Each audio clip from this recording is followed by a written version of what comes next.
Las noticias son para todos, niños con adultos responsables. Estas cúpulas, expresión de la politiquería tradicional. Mejor que la hipocresía histórica de introducirle politiquería al manejo de la justicia. La administración de justicia, ganada por el sectarismo político. En Noticias 1 esta noche, exclusivo. Tenemos parte de los documentos por los cuales Venezuela acusa a Colombia de espionaje. Según los papeles, habría seguimiento a sedes y diplomáticos de Ecuador y Venezuela. Los papeles también señalan preocupación por actividad de células extremistas islámicas en Colombia. Canciller venezolano asegura que los documentos fueron incautados en su país. Corte Suprema y Gobierno se reafirman en sus posiciones sobre terna para fiscal. Senadores conservadores invitan a su copartidario, el ministro de Agricultura, a renunciar antes de la votación de moción de censura. Le apareció dueño a la valla que asegura que Cali está con el presidente. Es un congresista y no un consorcio contratista. Por manoseos en Transmilenio propondrán buses exclusivamente femeninos. Como candidato único fue reelegido hoy el presidente de Afganistán. En los deportes, con Germán Arango, Champeta Velázquez, goleador del Huila, recordó en el día de su cumpleaños al desaparecido Hernán Córdoba. El tranvía, el Nietzsche y la Guama serán profesores de fútbol en barrios pobres de Cali. ¿Y qué tal esto? 2 años después de dejar el cuartel, este exsoldado no puede trabajar porque no le dan la libreta militar.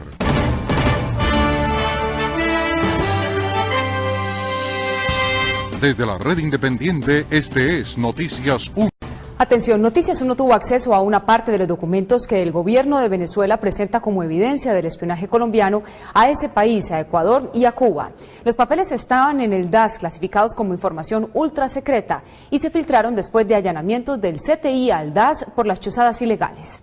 Carlos Cárdenas. María Cristina, por prudencia hemos decidido no revelar el alcance de los documentos, pero es evidente que existieron seguimientos a sedes, diplomáticos y ciudadanos ecuatorianos, venezolanos y cubanos. Una fuente oficial colombiana le confirmó a Noticias 1 la autenticidad de estos papeles. El informe que presentó el ministro del Interior de Venezuela, Tarek El Aissami, sobre el espionaje del DAS en Ecuador, Cuba y Venezuela, coincide con las declaraciones que 5 meses antes rindieron en el DAS 4 detectives investigados porque supuestamente sustrajeron información secreta en una USB sobre labores de inteligencia del DAS en Ecuador, Cuba y Venezuela. Uno de los detectives reveló cómo su oficina de inteligencia hace seguimientos en Ecuador y a ecuatorianos en Colombia dentro del llamado Proyecto Salomón. Salomón es Ecuador. Realizar actividades del Proyecto Salomón consistentes en verificar información sobre la presencia de ciudadanos ecuatorianos estudiando en la Universidad Sergio Arboleda de Santa Marta. Misión de desplazamiento autorizada por el coordinador del GONI, hoy GECOE, señor Germán Albeiro Ospina Arango, y el subdirector de contrainteligencia, el capitán Lagos. Según los detectives, también les hicieron inteligencia a funcionarios del gobierno ecuatoriano en Colombia. Identificar los consulados de Ecuador en Colombia, en compañía de la detective Mónica Xiomara Cardoso. Utilizamos la fachada de esposos para ingresar al consulado de Ecuador, donde logramos identificar al cónsul. El ministro del Interior venezolano dijo que el DAS tenía personal uniformado de Ecuador a su servicio. Así también lo declaró ante la Oficina de Control Interno del DAS uno de los detectives investigados. En la actualidad se cuenta con una fuente humana de origen ecuatoriano y residente en el Ecuador que nos suministra información sobre las fuerzas militares en ese país. Es un sargento de la policía ecuatoriana y la cual se encuentra inscrita como fuente ocasional ante la Subdirección de Fuentes Humanas. Los detectives también dijeron que no solo realizan trabajos de inteligencia en Ecuador. El grupo externo Falcon, que maneja temas de Venezuela, ahí se trabaja un proyecto que tiene que ver con Cuba denominado Fénix, y otro grupo externo denominado Cóndor, que trabaja el tema de Medio Oriente, cuyos proyectos están vigentes. Los funcionarios investigados también dijeron que los proyectos de inteligencia en otros países no podían conocerlos en la prensa para evitar problemas con los gobiernos vecinos. Al darse a conocer o llegarse a filtrarse a medios abiertos afectaría la seguridad nacional y podría generar conflictos internacionales con otros países, porque el proyecto se generó a raíz de la muerte del guerrillero Raúl Reyes en territorio ecuatoriano y con las diferentes alocuciones en contra del gobierno colombiano por parte del señor presidente de Ecuador, Rafael Correa. Las declaraciones fueron rendidas el pasado 15 de mayo. 5 meses después, fueron capturados en Venezuela 2 hombres señalados por el ministro del Interior venezolano como espías del DAS. Entre estos documentos también hay seguimientos a varios sospechosos de trabajar para grupos extremistas islámicos. Juan Luis Martínez. María Cristina, los documentos señalan una actividad gigantesca en Colombia de simpatizantes y militantes de grupos extremistas del Medio Oriente. Lo curioso es que nada de esto ha sido judicializado. Dentro de la investigación interna del DAS por la fuga de información sobre trabajos de inteligencia que realizan otros países, se conoció la versión que el pasado 15 de mayo rindió el detective Jesús Figueroa Peña, que trabaja en la isla de San Andrés, sobre la preocupación del DAS por presuntas operaciones de grupos extremistas islámicos en Colombia. Figueroa le dijo a la Oficina de Control Interno del DAS que fue creado un grupo especial para concentrarse en posibles movimientos de Hezbollah y de otros grupos extremistas árabes que estarían ubicados en Maicao, San Andrés, Cali, Buenaventura y Bogotá. El grupo de base en el nivel central del DAS en Palo Quemado, que se encarga del proyecto Salomón, y 3 grupos externos, que son Cóndor, Unidad Especial contra Terrorismo Externo DAS, que se encarga de trabajar temas de terrorismo islámico. Los grupos de inteligencia del DAS han intentado establecer la presunta vinculación de grupos extremistas islámicos con sedes diplomáticas de países del Medio Oriente en Colombia. La Unidad Especial Contraterrorista Externo también está siguiendo fundamentalistas, algunos de los cuales operarían incluso desde cárceles colombianas. También manifiestan preocupación porque personas del Pacífico colombiano que se han convertido al islamismo pueden ser usadas en actividades de extremistas musulmanes. Los detectives han recibido información sobre presencia en Colombia de militantes de Hezbollah y de Al-Qaeda. El canciller venezolano Nicolás Maduro aseguró hoy que los papeles fueron incautados en Venezuela a agentes colombianos. Sin embargo, otra versión señala que se conocieron después del allanamiento del CTI al DAS por las chuzadas ilegales. Carolina Marín. María Cristina, todo indica que buscando las interceptaciones irregulares del DAS dieron con unos documentos que comprometen actividades de seguridad nacional.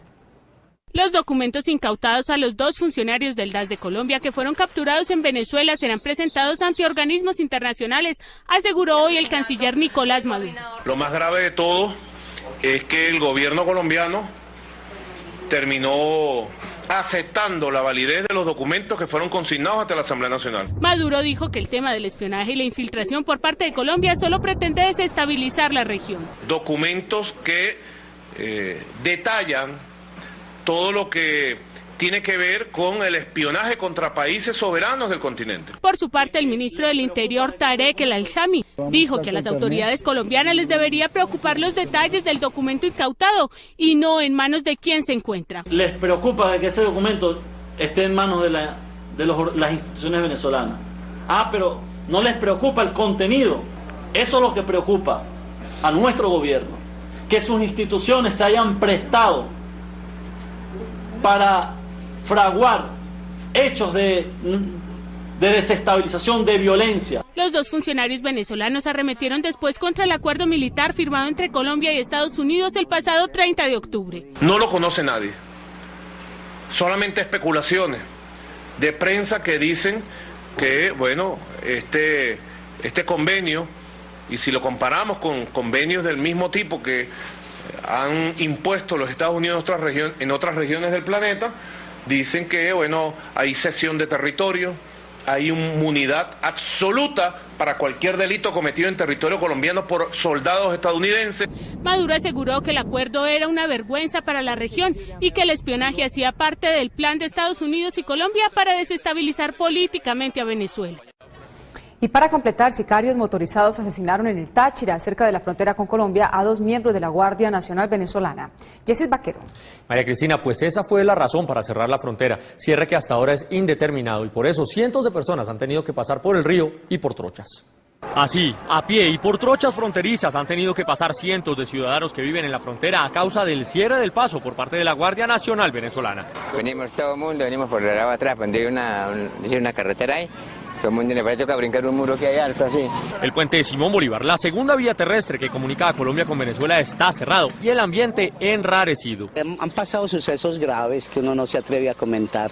Al parecer, 2 integrantes de la Guardia Venezolana fueron asesinados en extraños hechos en el estado de Táchira, en la zona comprendida entre Ureña y San Antonio. El hecho originó el cierre de la frontera hasta nueva orden, dejando incluso a ciudadanos venezolanos parados en territorio colombiano. Siendo nosotros venezolanos, no nos dejan pasar a nuestro territorio. Esto es un abuso, sacaron pistolas, amenazaron a todo el mundo con pistolas. No puede ser. A esta hora hay una gran congestión vehicular en cercanías al puente. Nadie sabe si van a abrir el paso. Y respecto al asesinato de los miembros de la Guardia, solo se sabe, en versión no oficial, que 4 hombres en 2 motos fueron quienes dispararon en repetidas ocasiones contra Gerardo Zambrano y el cabo Zenir López. Y ya se los contábamos al comienzo de Noticias 1, encontramos una cantidad de similitudes entre el discurso del pasado sábado del presidente Uribe contra la Corte y un viejo discurso del entonces presidente peruano Alberto Fujimori. Ignacio Gómez. María Cristina, el discurso de Fujimori tuvo lugar el mismo día en que cerró el Congreso y dejó sin funciones al Poder Judicial en el llamado autogolpe de 1992. El 5 de abril de 1992, el presidente de Perú, Alberto Fujimori, cerró el Congreso y clausuró el Poder Judicial de su país. Los argumentos para justificar el cierre de las Cortes son bastante parecidos a los usados este fin de semana por el presidente Álvaro Uribe en su arremetida contra la Corte Suprema de Justicia. Fujimori decía que su país no podía esperar más. No podemos esperar tampoco un día más para llevar adelante la reorganización total del Poder Judicial. Y nos parece fundamental en este momento el orden público. Esa interinidad que nos angustia a todos. Y que las altas cortes estaban entregadas a la politiquería. Estas cúpulas, expresión de la politiquería tradicional. Mejor que la hipocresía histórica de introducirle politiquería al manejo de la justicia. La administración de justicia, ganada por el sectarismo político. Que los magistrados no tenían en cuenta los grandes intereses nacionales. La falta de identificación con los grandes intereses nacionales de algunas instituciones fundamentales, como el Poder Legislativo y el Poder Judicial. Colombia no puede permitir que haya una justicia que esté manipulada por intereses ajenos al interés superior de la nación. Y los acusó de buscar una dictadura de los jueces y respetando las facultades constitucionales del presidente. Se niega al presidente la facultad de señalar cuáles son las zonas de emergencia, sin el menor respeto por las facultades presidenciales consignadas en nuestra Constitución. Los otros órganos del Estado no pueden maltratar los fueros constitucionales del gobierno. Aseguraba que el Poder Judicial no tenía el mismo rasero para todos los procesos. Hay que contrastar, pues, la sospechosa lentitud con que se llevan los procesos seguidos por los ciudadanos de escasos recursos y la diligencia inusual con la que se tratan los casos de gentes con influencia y poder. Se ha juzgado la parapolítica, sigue impune la farsa política. Se quejaba del estilo de los jueces, a su juicio demasiado capitalino. Y están reproduciendo todos los vicios y taras del viejo centralismo limeño. En la ironía y en las marrullas de los cócteles bogotanos. Estas son las curiosas coincidencias en los discursos de los mandatarios. Desde luego, también hay diferencias. Estuvieran diciendo, claro, en Colombia se acabó la democracia, es que Uribe es como Fujimori. Por su parte, el presidente de la Corte Suprema de Justicia dijo hoy que no entrará en debates públicos con el presidente, quien esta noche reiteró su posición a través de su ministro del Interior, Patricia Uribe. Cristina, al final de las declaraciones de uno y otro lado, lo único que queda claro es que la Corte sigue decidida a no elegir fiscal entre los actuales candidatos del presidente. Lo que no puede entender el gobierno es que se siga diciendo que la terna es inviable. Mejor que la hipocresía histórica de introducirle politiquería al manejo de la justicia es traer el debate de cara al pueblo colombiano. Pese a los calificativos del presidente Álvaro Uribe contra la Corte Suprema de Justicia por declarar nuevamente inviable su terna para elegir fiscal, el presidente de la Corte Suprema de Justicia, Augusto Ibáñez, ratificó hoy la posición del alto tribunal. La Corte ha dicho que la terna es inviable, aquella presentada por el presidente de la República. El magistrado dijo que no se referirá a los duros pronunciamientos del mandatario. No quiero entrar en más debates, esto no es de dimes y diretes, ni esto es un ring. Nos vamos por los altos fines del Estado y las preocupaciones que tiene el Estado todo. No voy a responder nada más de ello porque el país está perfectamente informado cómo sucedieron los hechos y cómo se le dijo al presidente de la República que la terna era inviable. El presidente Uribe, en el pasado Consejo Comunal en Ibagué, así se había referido a la Corte Suprema, a quien calificó de manipuladora. Colombia no puede permitir que haya una justicia que esté manipulada por intereses ajenos al interés superior de la nación. El magistrado Augusto Ibáñez dijo que el presidente conoce las razones del alto tribunal para no aceptar su terna. No se habló del nuevo integrante de la terna, pero se dijo que aquella que ha presentado el presidente de la República lo era por elementos que tienen que ver con la idoneidad, con la probidad, con la independencia. El presidente Uribe también había respaldado las versiones que señalan que la Corte Suprema le pidió a las directivas del Diario del Tiempo la eliminación de la columna del exasesor José Obdulio Gaviria. No es admisible que jueces de la República vayan a las direcciones de los periódicos a pedir que descabecen periodistas, porque esos periodistas son críticos de decisiones de jueces de la República. Al reclamo al presidente, el magistrado dijo que fue invitado por el Diario del Tiempo y que hablaron sobre varios temas del país que jamás discutieron airadamente. Jamás hubo ninguna discrepancia fuerte, ni nadie se levantó de su silla, ni hubo dificultades temáticas o reacciones abruptas o violentas. Esta noche el ministro del Interior, Fabio Valencia Coso, en un tono más sereno que el del presidente, reiteró la posición del gobierno. La inviabilidad que predica la Corte Suprema de Justicia de la terna presentada por el presidente de la República se basa en un requisito inexistente. Mañana habrá sala plena de la Corte Suprema y se sabrá si la arremetida presidencial sirvió para dividir a los magistrados o para unirlos más. Varios senadores conservadores le van a pedir al ministro de Agricultura, Andrés Fernández, que renuncie a su cargo antes de la votación de la moción de censura en el Senado. Dora Montero. María Cristina, no sería la primera vez que un ministro renuncie en vísperas de que se vote una moción de censura. Así lo hizo Néstor Humberto Martínez hace 9 años, cuando era ministro del Interior del gobierno Pastrana. El ministro de Agricultura, Andrés Fernández, no tiene las cosas fáciles. En su propio partido, un nutrido grupo de senadores le pedirá que renuncie antes de someterse a perder su investidura en la moción de censura que votará el Senado el próximo martes. Vamos a pedir en la Junta Parlamentaria próximo martes que, independiente del debate político de moción de censura, donde tiene el legítimo derecho a ser escuchado, se separe del cargo mientras surten las investigaciones y el control político. Uno de los parlamentarios que está impulsando esta iniciativa es el boyacense Jorge Hernando Pedraza, quien lidera el grupo que le entregará una carta a Fernández donde le piden que dimita. El ministro debe facilitarle al partido y evitar pues ese proceso tortuoso, entre otras cosas, porque nosotros no podemos generar un triunfo de la oposición, y la oposición sería quien ganaría. Si el ministro dimite, nos evita ese problema. En términos generales, los conservadores no estamos dispuestos a entregar la cabeza de Fernández vía voto en la plenaria.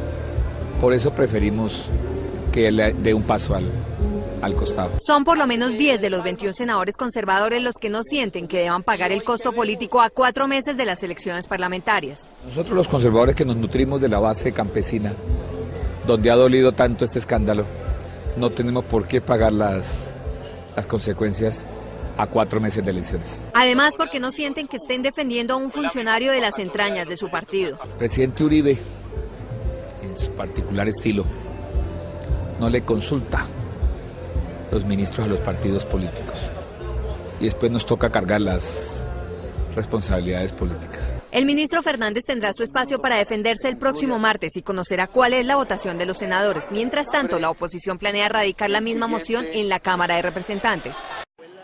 Muchas mujeres que usan el Transmilenio en Bogotá se quejan de la presencia de hombres atrevidos en los buses. Tal vez por eso surgió una idea para que algunos buses sean exclusivamente para mujeres. Felipe Romero. María Cristina, la iniciativa será estudiada por el Consejo de Bogotá. Las dirigentes feministas dicen que hacer buses exclusivamente femeninos puede ser discriminatorio, pero que entre dos males hay que escoger el menor.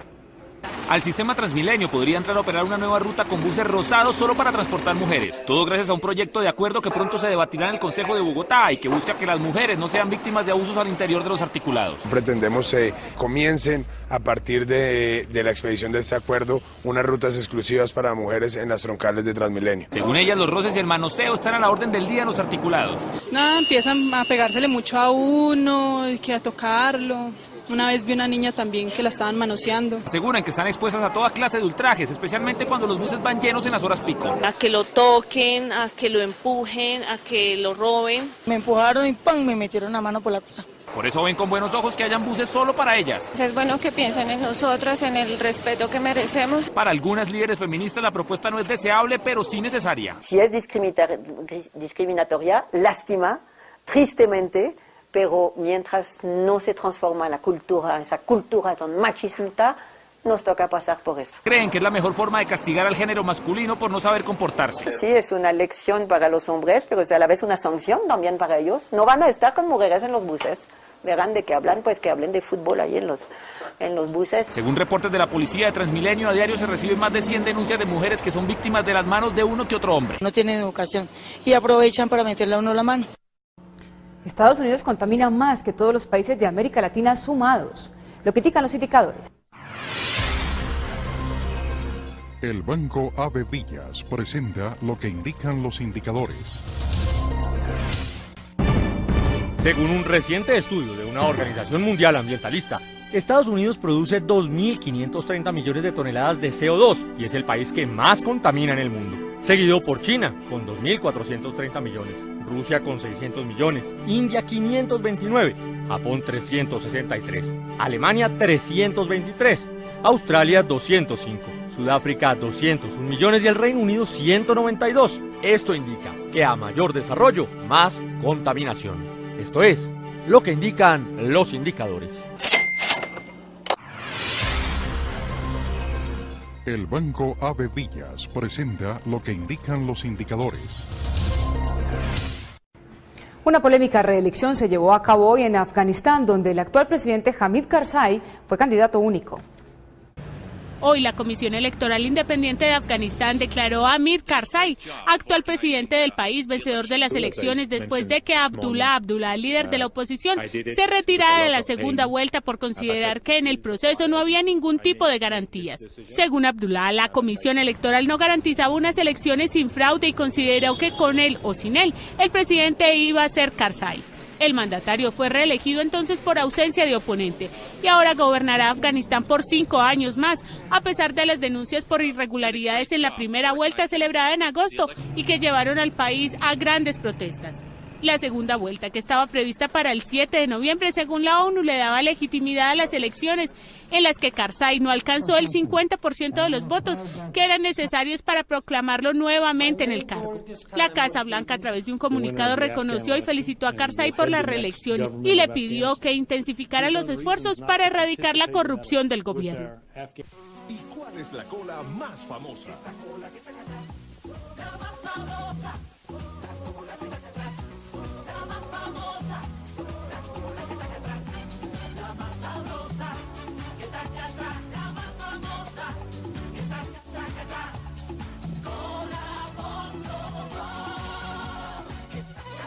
Postobón, la cola más famosa. Postobón, un mundo de sabor. Soy Claudia, asesora de microfinanzas del Banco de Bogotá. Vivo en casa arrendada, pero voy a comprar carro. Antes era Claudita, vivía en una casita y quería un carrito. Pero un día de esos tantos que me sirven de escuela, le dije a alguien que podía prestarle para su negocito. Él se volteó y me dijo, negocio, doctora Claudia, negocio. ¿No ve que si uno habla en diminutivo, sueña en diminutivo? Desde ese día no importa si les voy a prestar 800.000 o 5 millones, a ninguno le digo negocito, ni mejoritas, porque sé que son estos negocios y esos logros los que cambian vidas. La mía, por ejemplo. En el Banco de Bogotá tenemos más de 28.000 historias como esta. Banco de Bogotá. Vean en Juntos a las 3. ¿Usted cómo se le ocurrió hacer esta promo acá, doctora? Pues usted siempre debe tener equilibrio cuando... ¡Ay, Fabián! ¡Fabián! Doctora. ¡Ay, por Dios! ¿Usted no le tiene miedo a las alturas? Yo no. ¿Y sabe por qué?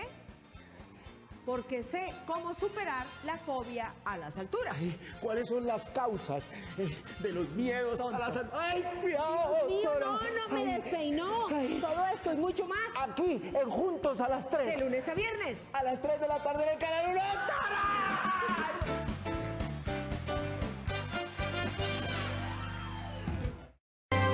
Hoy cumpliría 20 años de edad Hernán Córdoba, el atacante del Atlético Huila que perdió la vida en un accidente de tránsito el pasado 20 de septiembre. El nuevo goleador del equipo, Iván El Chapenta Velázquez, dedicó a su memoria las buenas actuaciones en los últimos 3 partidos en los que ha marcado 6 goles. Mauricio. Germán, Champeta marcó ya 2 goles frente a América, Cali Junior. Es el máximo anotador del Huila con 9 y espera seguir en la buena racha cuando comiencen los cuadrangulares. En Noticias 1, la información deportiva fue presentada por Argos, luz verde para el deporte. Iván Velázquez fue contratado como goleador en el Huila, pero se lesionó el 26 de julio de este año, cuando jugaba contra Santa Fe en Neiva. Me lesioné la rodilla. De verdad que sentí que todo el mundo se me venía encima. Después de su recuperación volvió y como tenía una deuda pendiente con el club quería pagarla, pero la afición opita no lo comprendió y la emprendió contra él. Hay gente que entiende el futbolista, hay gente que no lo entiende. Lo importante es que tú hagas tu trabajo. En ese entonces la afición encontró en Hernán Córdoba su goleador, pero falleció en un accidente y la Champeta Velázquez tomó su lugar y hoy más que nunca lo recordó. Una persona que nos aportó mucho, un buen ser humano, un gran jugador de fútbol y bueno, hoy lo recordamos, es el día de su cumpleaños. Velázquez lleva 3 partidos seguidos contra América, Cali Junior y en todos ha marcado de a 2 goles. Cuando uno trabaja, sabe que el resultado va a llegar tarde o temprano. Hoy en su día de descanso Champeta se fue a trabajar en su restaurante en Ibagué. Hay paella marinera, aquí pueden encontrar una cazuela, un pescado, langostinos, marisco. Y lo que no hay, pues lo inventamos y lo hacemos y se lo buscamos por donde sea. Huila ya está clasificado a los cuadrangulares gracias a los 7 goles de Hernán Córdoba y a los 9 de Iván Velázquez, que los ha hecho en 10 juegos. Y vamos ahora con la selección de los 5 mejores goles anotados en el fútbol internacional. Con el patrocinio de www.noticias1.com presentamos los 5 mejores. En Holanda, Ajax goleó 5-1 al Feyenoord y este fue el primero, una bonita jugada colectiva que va a definir Urbi Emanuelsson. Gran combinación, triangulación, pero mejor este potente remate cruzado con pierna izquierda.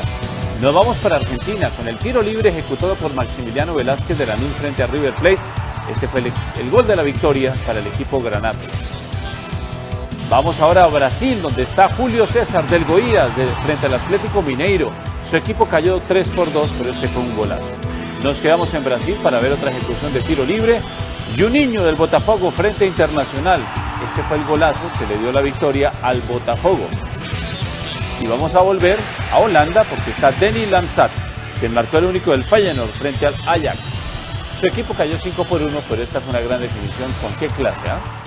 Víctor Lugo, Miguel Ángel El Niche Guerrero, Walter Escobar, James La Guama Cardona hicieron historia en el fútbol profesional colombiano y ahora esperan seguir triunfando desde la dirección técnica al graduarse como gerentes deportivos. En las aulas encontramos en su última clase en este diplomado a figuras de los 80s, como el inolvidable y rápido Víctor Lugo, junto a otros que escribieron su historia a nivel nacional en los 90s, en la selección y en ligas foráneas, como Jaro Lozano o Miguel El Niche Guerrero. Después de dejar el fútbol, hay muchas cosas que uno no las ha aprendido ahí en la cancha, las aprende acá. Ya metido en las aulas de clase para seguir pues edificando una forma de vida. Luchando todos por una misma causa que es educar a través del deporte. Este grupo de 40 futbolistas durante 4 meses acudió a clases de gerencia deportiva, orientación psicológica, preparación física y dirección técnica. Yo creo que estamos bien encaminados, pasé bien. Creo que la tengo clara. Después de su graduación, estos futbolistas saldrán cada uno para una comuna de la ciudad y así arrebatarle a las calles, a la drogadicción y la violencia a jóvenes especialmente en sectores de alto riesgo. Que sigan por el ámbito del deporte porque es uno de los medios que nos da la posibilidad de sacar al niño de vicios, de drogadicción. Y ahora vendrá lo más exigente, aplicar en las canchas toda esa experiencia que acumularon en sus recorridos profesionales y toda la teoría y la práctica en su formación como gestores de nuevos prospectos del balompié. En Cali, Óscar López Noguera, Noticias 1, la red independiente. San Luis de Palenque en el Casanare tiene nuevo campeón americano de coleo. Se trata de Freddy Olmos, quien se impuso a representantes de 7 países y recibe un premio de más de 25 millones de pesos.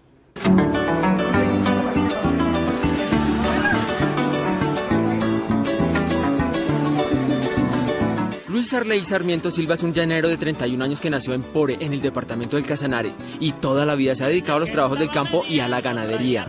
Con reglas de buen llanero, buena estampa y ordenada.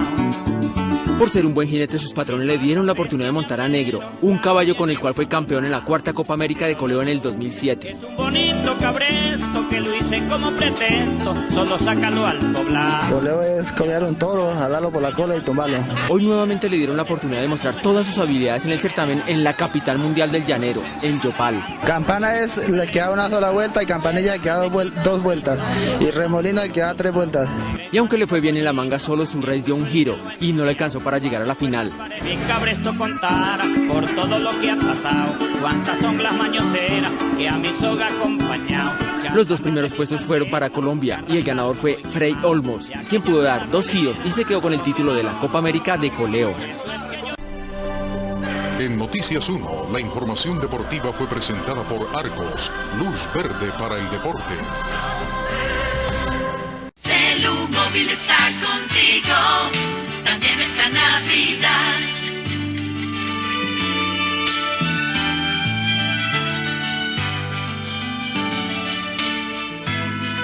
Tranquilo, campeón, no hay problema.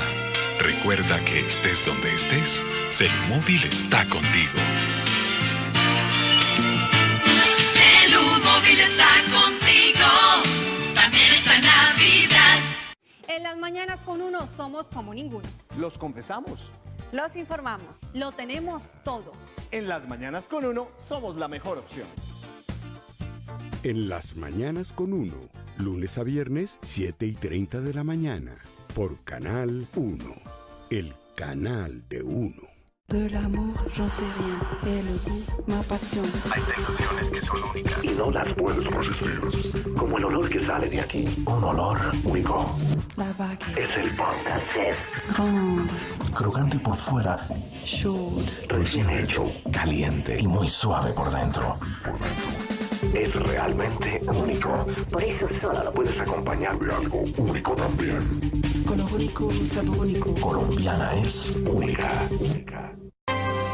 Hace 2 años, Jader Alfonso Fígaro terminó de prestar su servicio militar. Se jugó la vida cuidando carreteras y oleoductos, pero 2 años después no ha podido conseguir trabajo. Es un indocumentado porque el ejército no le ha entregado su libreta militar. Cansado de reclamarla de batallón en batallón, de sargento a capitán y de capitán a mayor, vino aquí a decir, ¿qué tal esto? Jader Alfonso Fígaro Romero prestó servicio militar como muchos jóvenes del país. Yo que fui buen soldado, exponiendo mi vida por la patria. Llegó al batallón Cartagena de Riohacha el 14 de junio de 2001 y se enlistó. A los 3 meses lo enviaron a otro batallón, al del Plan Especial Energético Vial número 3 en el Cesar. Ustedes son de los planes especiales que queda para el Cesar.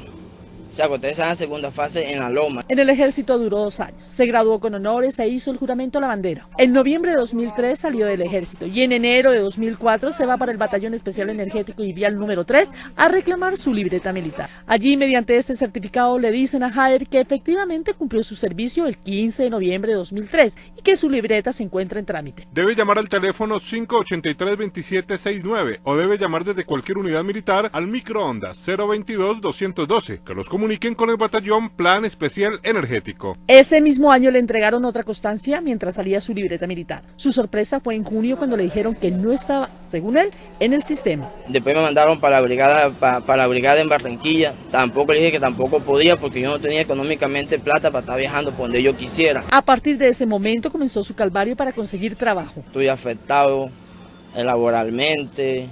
No podía ingresar al trabajo, no podía ingresar a una universidad, porque todos piden libreta. Jader se dirigió al Distrito Militar 45 en Riohacha para ver si el batallón donde prestó servicio le había remitido su libreta. ¿Cómo te va a ir una libreta o cómo te vamos a hacer una vuelta a una libreta si tú no estás, o sea, tú no apareces en el sistema como soldado? Mientras esperaba su libreta, conseguir trabajo era más difícil cada día. Uno le colabora en cuanto puede, pero por no tener su libreta militar le ha sido imposible ingresar a estudios superiores, a una universidad, le ha sido imposible conseguir un buen empleo. El 3 de abril de 2007 el batallón le expide una constancia que dice que Jader prestó servicio pero que su libreta aún está en trámite. Para demostrar que sí había prestado servicio, les mostraba a sus superiores estas fotos, en las que aparece patrullando con otros soldados de la compañía. Fotos que, según él, no convencieron. Ellos me dicen a mí que dónde me tomé yo esas fotos, si fueron los paramilitares o fue en la guerrilla. Para ganarse el diario le tocaba recurrir a oficios varios. Me fui a prestar servicio para la libreta, metí papel a vigilancia, los puestos vigilantes. Lo primero que me piden es mi libreta. Su madre dice que su hijo ha sufrido por no tener trabajo. Él es un muchacho que ha regado hoja de vida por todas partes y nada de eso, no le sale nada porque siempre le piden en la libreta, no la tiene. El joven soldado, cansado de tantos ires y venires, pasa un derecho de petición el 14 de febrero de 2009 al batallón donde prestó servicio. De acuerdo a la información que reposa en la base de datos de ese despacho, usted no figura activo. Según la Dirección de Reclutamiento en Bogotá, no figurar activo no significa que no prestó servicio. servicio. Pero lo único cierto es que para Jader simplemente nadie le creía que fue soldado. Noticias 1 consultó con la Dirección de Reclutamiento en Bogotá, quien aseguró que el Batallón Especial Energético y Vial número 3 fue responsable del error. Y el joven perteneció al 5º contingente del 2002, prestó servicio en Culumaní.